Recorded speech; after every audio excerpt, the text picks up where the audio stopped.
c'est une opportunité extraordinaire pour la France, avant tout.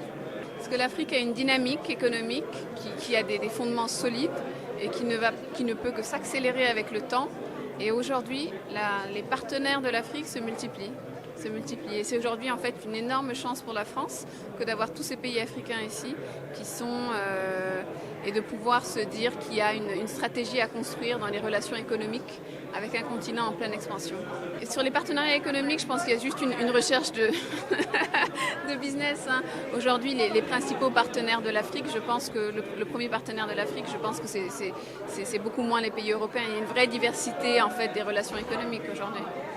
Je pense que la question des talents, c'est une question qu'on se pose en fait depuis nos indépendances et pour laquelle on a trouvé, selon les pays, certaines solutions, mais il n'y en a aucune qui soit pérenne, bien évidemment, à ce stade, parce qu'on se rend compte qu'en fait, les métiers, les compétences acquises, notre compréhension des compétences dont on a besoin pour réussir, elle évolue tous les jours.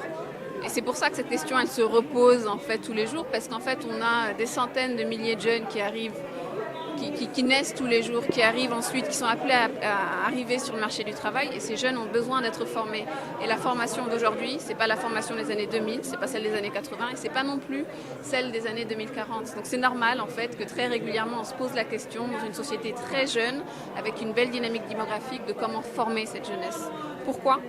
Parce que former cette jeunesse nous permet d'avoir un emploi, de subvenir à ses besoins. C'est ce qui fera la différence entre une réussite de l'Afrique et des sociétés beaucoup plus instables. Je pense que la magnitude des choses à faire en Afrique est telle qu'on ne peut pas avoir des ou exclusifs. Il faut tout. Il faut tout.